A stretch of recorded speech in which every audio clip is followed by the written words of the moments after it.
Hi guys, my name is Umi and welcome back to the channel. Now in today's video I'm going to be talking about the 5 updates made by the UK government on the 4th of December 2023, and I'll be giving you my comments and thoughts on them, so stay tuned. I don't know if you guys can tell by my demeanor or by my expressions right now, and I feel kind of irritated and I'm getting triggered. I just want to rant. I didn't want to talk on this topic before, but I decided that okay, I'll actually make a video ranting on YouTube basically, so this is that video. Okay, now the first change made by the UK government is on the health and care worker visa, and usually on this visa, people on this visa can usually bring their dependent. Now a dependent has been defined by the British government as a spouse, so either your wife or your husband, your civil partner or your married partner, and children under 18 are usually dependents. Now on this health and care worker visa, usually people can bring their dependents with them, but now come spring 2024 you won't be able to bring your dependent on this visa because the UK government is trying to reduce the rate at which people migrate into their country, which I understand it from their perspective, but I'm also looking at it from a human being's perspective. Like, why would you want people to leave their family in their country and come into your country and grow your economy and grow your health and care sector? Because nobody in the UK, no British person wants to work as a care worker, cleaning somebody's butt. Nobody wants to do that.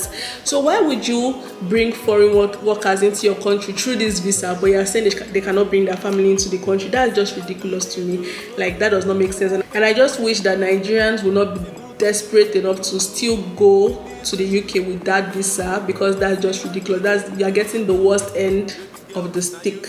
I wouldn't want you guys to do that, but I also understand why some people might be desperate enough to go there, because our country is just so terrible and the government is not even trying to improve it, and day by day everything becomes worse and worse, like daily, on a daily basis. So I can understand why people will still take this and go to the UK on that visa, but I just, you guys don't go, because the UK can't do without you guys. Without foreigners, I don't even think the UK will be able to stand, because British citizens are lazy, sorry to say, but that's the truth. They are lazy. They don't want to do the hard jobs. And why would they, when they have foreigners to do their jobs for them? Nobody's going to work in a care home apart from foreigners. British citizens don't do that. Who wants to clean old people's ass apart from the immigrants that come into the country? So if immigrants unite and decide not to go to the UK and go to maybe a more welcoming country, because there are lots of countries out there. There are countries that will pay people to come and to live in their country because they have either declining population or they need like a specific job that is lacking in their country, or they need their economy to grow through the help of migrants. They will pay you. They literally pay you. They give you houses to live there. So maybe you can find other options in that, but going to the UK just to clean bum and your family is not even with you, I don't see there's no point doing that. Okay. Now the next update made by the UK government is the salary threshold on the skilled worker visa. Basically, the UK government increased the salary threshold by 50%. So before it used to be £26,200. I hope I'm getting that figure right. But now it's £38,700. Like, to be realistic here, even when it was £26,200, for you to find a company that wants to sponsor your visa was difficult as an immigrant or an international student that wanted to flip to a skilled worker visa, because no company wants that liability. Why would they want to hire you? That is a liability. Basically, you have to look at yourself as a liability, I'm sorry to say, but it's a liability to hire international students into their company that needs to be sponsored on a visa, because they have to pay. They have to give you their sponsorship license. They have to pay for sponsorship. And what do you bring to the table? So usually people that got sponsored for the skilled worker visa were people that were exceptional talents. How many people are exceptional in this world, for Pete's sake? If you want to be realistic, how many people are exceptional? And now you guys decided to increase it from £26,200 to £38,700. Anywho, like I said, I understand it from the British government side. They're trying to reduce immigration, but I think that they're taking too much drastic step, because why are you trying to chase people out of your country? If you are chasing them out of your country, you don't even have the resources to even take care of that country on your own. The UK is the most boring country in the world. There's nothing exciting. The only thing that makes the UK exciting is other people's culture. So not only did they colonize people and enslave them for years, they also stole our artifacts. So if you go into their museums, you see all of the African artifacts. You see artifacts from different aspects of the world. There is nothing original in the UK. Is it about their food? Maybe the only original food they have is congealed pig's blood is what they have. Is it congealed pig's blood people want to eat, or your fish and chips we will not get for our country? We have fish and chips in our country, and it is yum yum, not you people's tasteless bland food. Nothing fun. When you want to eat in their restaurant, people are ordering Chinese, Asian foods from all over the world, African foods. Nobody is Indian. Indian food also is popular in the UK. So every other thing that's popular in the UK is not even original to them. It's not an English or British thing. It's usually other cultures that makes the UK so exciting, because it has been an integration of different cultures coming into one. That is the only thing that makes the UK exciting. If you take all these people out of the country, your country is going to be boring. Do you guys realize that? Or do you need someone to advise you on what to do when it comes to immigration?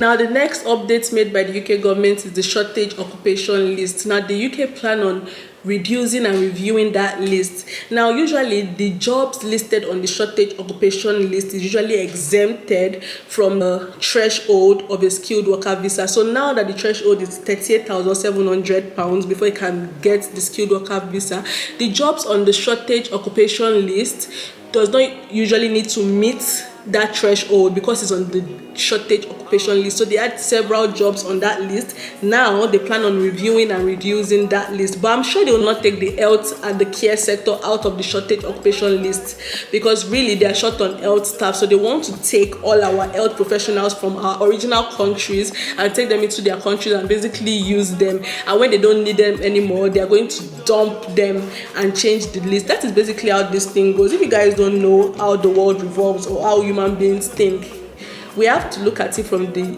British government perspective.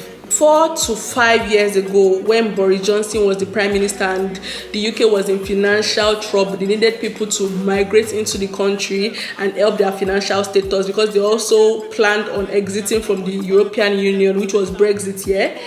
So what they planned on doing, what Boris Johnson did in his time, was to bring back the 2 years extension for international students, basically sweetening the pot. Like, okay, if you study in the UK as an undergrad, you can get 2 years extension.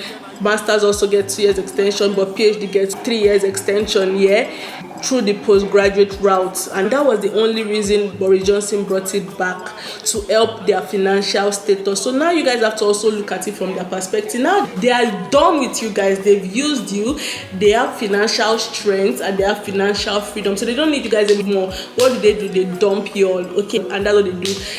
And it's going to be so sad if after making all these updates they see it doesn't work in their favor and they now start sweetening the pot again and everybody jumps for it. I'm going to be so disappointed, because are you okay being used and dumped this way? Because I'm not okay on your behalf. That's basically how I see all these updates and new rules. Is ridiculous to me.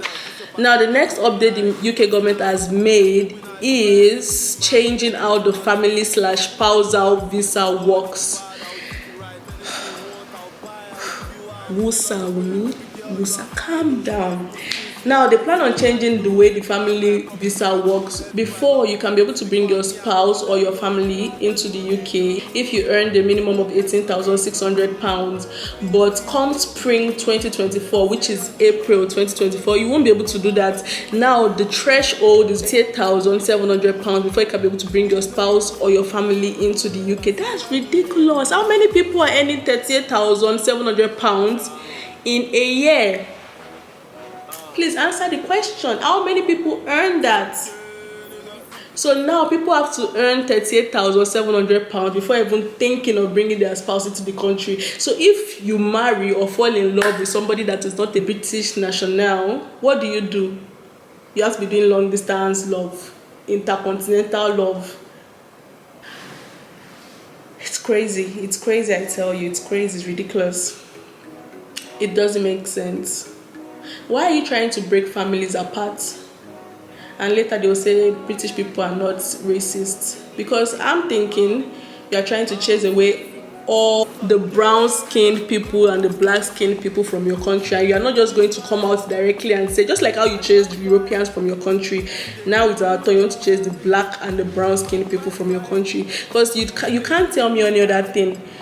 That is the only way you can do it in a diplomatic way without causing any fight. You just need to change your rules and make it stiffer for people to come to your country. So now when a white man sees a black woman, he would only see her as a liability, because he's not going to want to follow her, because he's thinking, I don't make £38,700 per year, so what's the point of falling in love with this person when I know that we can't even be together? So he will just have to face his front and follow who he can follow. So you don't need to tell the citizens not to follow black people directly, or brown skinned people, or outsiders, or foreigners. You don't need to say directly. Just by passing this law and saying that you can't bring your family over if you're not earning £38,700, it says it all.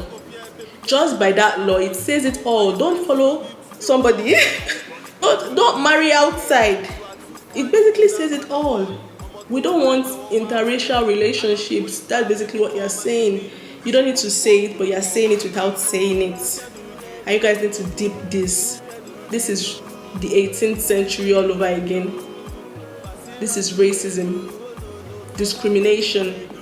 Now, the next update I'm going to talk about is the student visas. Now, students can no longer bring their dependents into the UK unless you're on a research-based course, which is a PhD. If you're not on a PhD and you're doing maybe undergrad, masters, or whatever, you can bring your dependents into the UK. But if you are running a PhD course, you can bring your dependents into the UK. Now, the UK has asked the Migration Advisory Committee, which is an independent body. So the UK has asked for this committee to advise it on what to do with the post-study route.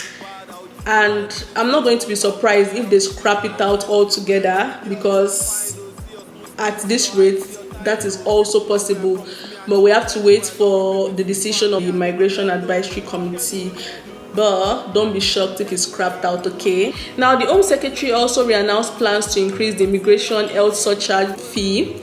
Currently, it's £624, but it's going to increase it to £1,600. And I'll be using this word a lot, but like I said, ridiculous. Okay guys, so that's basically the updates made by the UK government on the 4th of December, and come spring 2024 it will be put into law. So if you have any questions for me in the comment section below, I'm happy to help. And also, let's try to keep the conversation down in the comment section below. Do you guys agree with my thoughts, or do you think otherwise? Let me know down in the comment section below. And thank you for staying all through my rants. I just felt like I needed to pour my heart somewhere, and I decided to create this video. Please guys, don't forget to like, share, and comment, and I'll see you guys in the next one. Let me know what video you want me to film in the comment section below. Bye.